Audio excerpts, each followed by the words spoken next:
Hi, I'm Mike, and this story starts in the year of 1955. More than 60 years ago now, which is quite a long time ago. In fact, the middle of the last century, that's how long ago it was. Yeah, a long time ago this story took place. Bill Haley and his Comets. 1, 2, 3 o'clock, 4 o'clock, rock. 5, 6, 7 o'clock, 8 o'clock, rock. 9, 10, 11 o'clock, 12 o'clock, rock. We're going to rock around. However, today it's a different story, isn't it? If I want to communicate with someone today, I just pick up my iPhone and connect to anybody all around the world if I want to. I can use my GPS if I'm lost. I can find a new app for almost anything these days. You know, it's a pretty amazing world we live in today. But 60 years ago? 60 years ago, we still hadn't even gone into outer space. There were no televisions in New Zealand. We hadn't even heard of televisions in 1955 in New Zealand.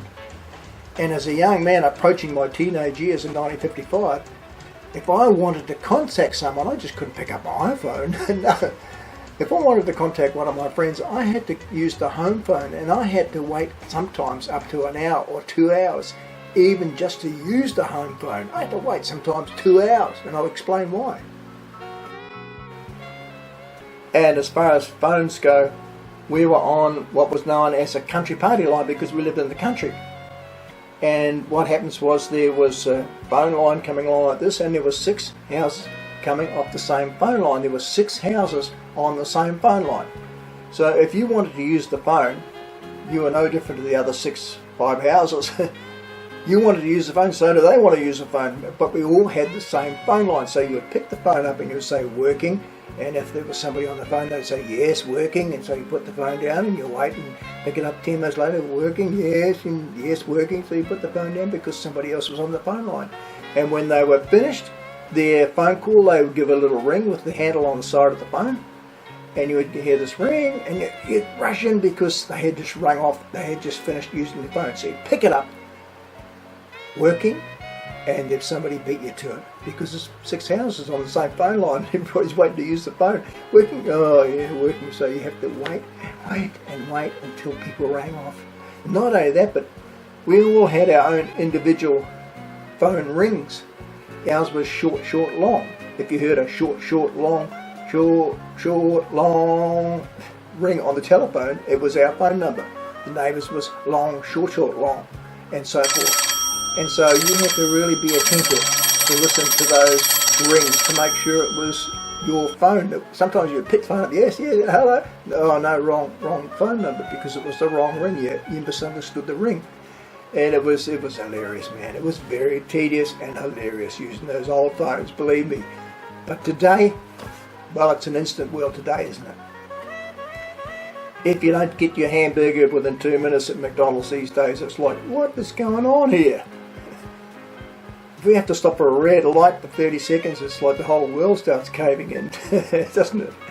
But back in 1955 in New Zealand, there was no such thing as fast food outlets in New Zealand in 1955. There was no stereophonic music or parking meters. There was no seat belts in cars. You didn't have to wear a helmet. In fact, there was hardly any regulations. You could drive down the street or park on the beach anywhere, and there was no signs anywhere to say, no, you can't do that. It was a fabulous time in history. In fact, if you have a look here at this photo, you see the casualness of 1955. You even had just dogs wandering down the street in the middle of the road. Look, there's 2 dogs just wandering down the street here. Amazing time in history, 1955. Mount Everest had only just been climbed for the first time. We had never heard of this new sport called surfing back in 1955 in New Zealand. There was no such thing as surfing. What's surfing? It was nowhere. You go to every beach, you'd never see a surfboard or anybody surfing in 1955. There was no such thing as microwaves or Tupperware or dishwashers or anything like that. If you wanted to have fun in 1955, I just went out and rode my horse. That's what I would do. Ride over the hills on my horse. That's what I would do for fun. But today, of course, if I want to have fun with my grandkids, we jump on the computer and scan through to YouTube or whatever, or play video games, that type of thing. That's what we do today. But 60 years ago, if we wanted to play a game, I went down into the bush and cut down a superjack vine and so got some straight fern branches and made myself a bow and arrow. That's what I would do for fun. Or maybe carve a gun out of a piece of timber, or make a sled or a trolley or something like that. A lot of technology and a lot of toys just weren't available on the shelves. That wasn't there to buy. You went and built it for yourself. You figured out how to make it and you made it. Or ride way over the hills on my horse and pretend I was a knight in shining armour. That's what we would do for fun back in 1955. But something incredible happened to us as we came into our teenage years. The romantic 50s, as they were known then and still known as the romantic 50s today, was followed by an incredible time in history called the swinging 60s. Not long ago, life was dull. Then came the 60s. Slim hip, long-haired guys with guitars were gods, and desperate, wide-eyed girls just wanted to get closer to them and further away from increasingly intolerable homes where it was okay for parents to abuse children. The 60s brought a change in consciousness, and the change came fast. It was a hard time to live. Friends were dying every day. There was the war, the draft, riots, assassinations, disease, racial unrest, and illegal abortions. Those who became flower children tried to raise consciousness through social revolution, anti-war rallies, and political upheaval, all to the backbeat of the remarkable music. There will never again be a decade so remarkably transitional, terrifying, and beautiful as the 60s. Amazing time. Music began to radically change. We conquered outer space. We finally put man on the moon. We took giant leaps forward in technology and in diversity and fashion and culture and all those sort of things. But the greatest thing that happened to us young people in the 1960s was that the then unknown and misunderstood world that we lived in opened its doors to us. And the prospect of travel and fun and exotic adventure just came majorly alive in us, because television had opened our eyes to a world that we had never known before. A rocket launch, perhaps, as TV brings a world of people, places, events, and entertainment into every home. This is launch control. We have the tower. Roger, tower clear. And this new phenomenon called commercial aviation now made it accessible for us. Because in the 1950s, we would tend to go by ship if we're going to go anywhere.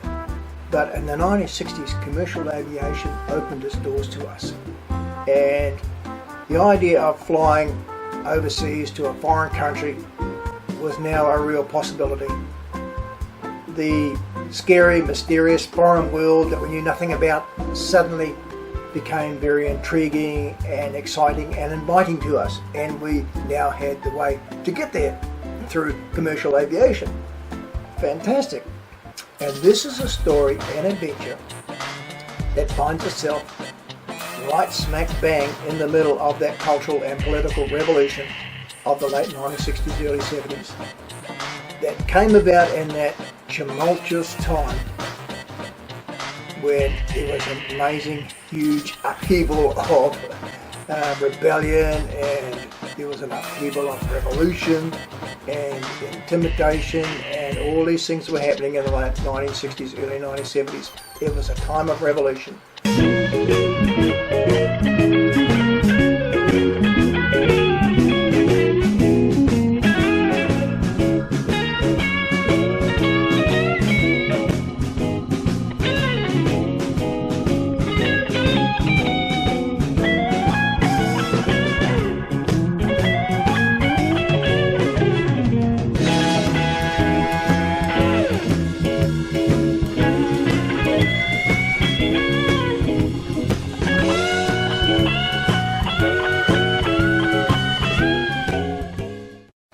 And that's what the story is about.